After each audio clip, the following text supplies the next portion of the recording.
Salutations à tous, dans ma dernière vidéo, je vous avais cité plusieurs régimes dangereux, mais je n'avais pas parlé de ceux qui étaient sains et efficaces. Alors je tiens à préciser que je ne vais pas vous donner un régime précis, car ça serait très mal de ma part, étant donné que qu'il faut un régime spécifique pour chacun d'entre nous, suivant votre masse corporelle, votre poids, votre taille, vos habitudes alimentaires, vos allergies, etc. Donc il est pour moi impossible de faire un rapport de diététicien.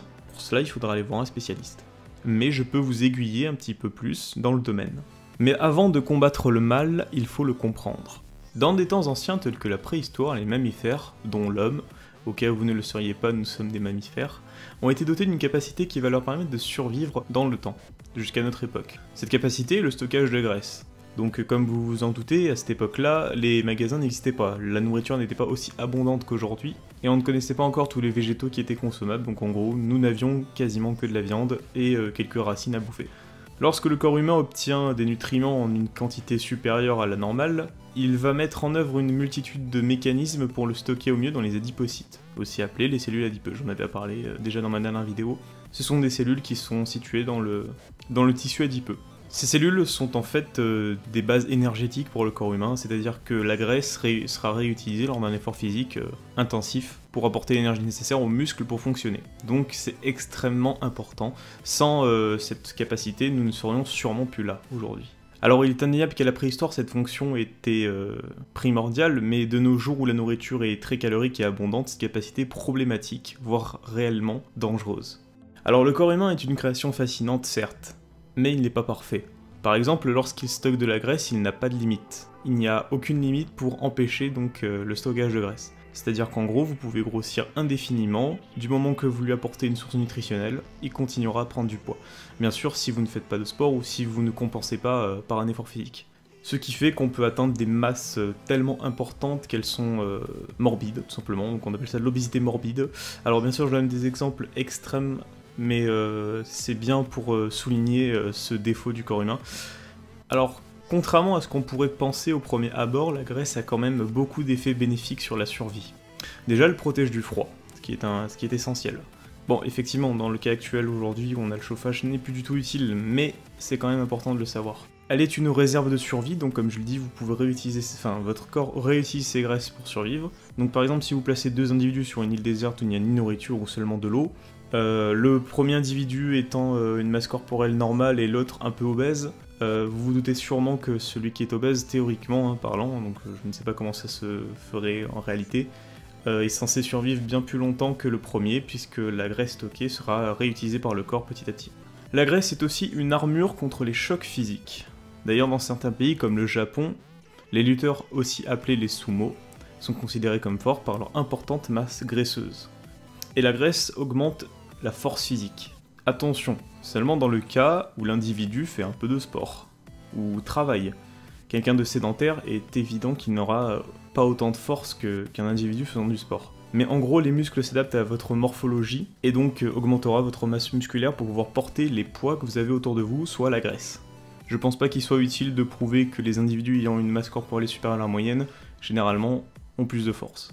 Comment l'obésité tue ? En réalité, l'organe qui souffre le plus dans cette histoire, c'est le cœur. La tâche première du cœur est d'oxygéner les tissus et les organes, mais le problème en étant obèse, c'est que le cœur devra forcer davantage pour espérer oxygéner toute la masse adipeuse que le corps contient, forçant le cœur à travailler davantage, réduisant ainsi l'espérance de vie de son hôte. Sans cet apport d'oxygène, la formation d'une nécrose est imminente, entraînant la mort par pourrissement, aussi appelée la gangrène.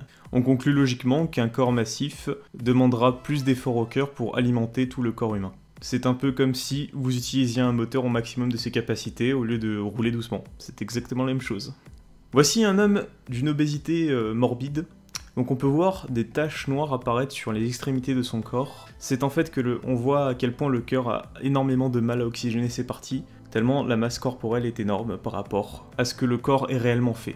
Alors ce qui est étonnant, c'est que le corps puisse atteindre un tel poids, alors qu'en fait il n'est pas fait pour. On peut en conclure que l'obésité épuise énormément votre cœur, augmentant ainsi considérablement les risques cardiovasculaires. A savoir que la masse graisseuse favorise l'apparition de cancers, augmente la probabilité de diabète de type 2 et augmente également votre cholestérol. Il existe aussi d'autres maladies liées à l'obésité, mais il y en aurait tellement à citer comme les maladies osseuses que je mettrai plusieurs heures dans cette vidéo à expliquer toutes les maladies qui en soi sont tout aussi dangereuses les unes que les autres, mais pas autant que celles cardiovasculaires. A savoir que chaque jour, 8000 personnes en moyenne meurent de l'obésité. L'obésité est l'une des maladies non infectieuses les plus mortelles au monde. Enfin bref, passons aux méthodes de régime. Alors vous vous attendez peut-être à ce que je vous donne un régime miracle qui marche directement.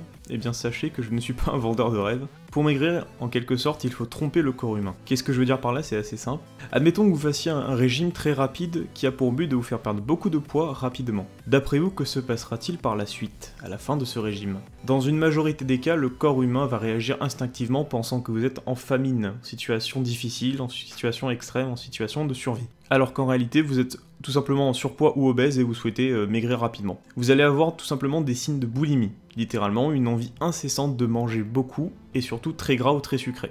Excepté si vous avez des nerfs solides, il est très déconseillé de faire des régimes express. Littéralement, si vous voulez maigrir, il faudra être très patient, puisque ça se fait sur un très long terme. Après, ça dépend de votre masse corporelle.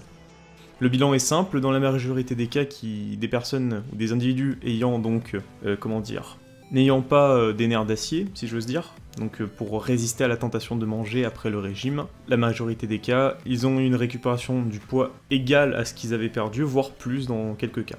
En réalité, le meilleur régime qui fonctionne se décrit en 3 mots. Le sport, l'équilibre et la volonté.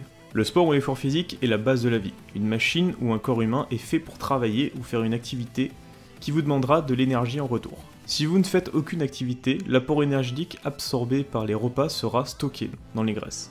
L'équilibre. Ce que je veux dire par l'équilibre, c'est l'équilibre alimentaire. Dans la nature, nous trouvons des nutriments plus ou moins gras et sucrés. Comme vous le savez, le corps humain adore stocker les graisses. Donc il est important, voire primordial, d'adapter son alimentation à son quotidien de vie.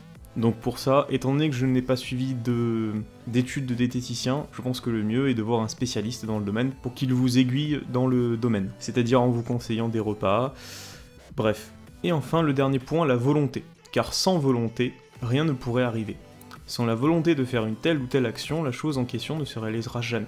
Littéralement, si vous n'avez pas l'envie, la conviction profonde de réellement perdre du poids, vous n'y arriverez jamais. Ce n'est pas « ouais, je veux perdre du poids, bon, pas trop ». Non, c'est « je veux perdre du poids, je veux maigrir ». Ça, il faut être clair sur ce domaine.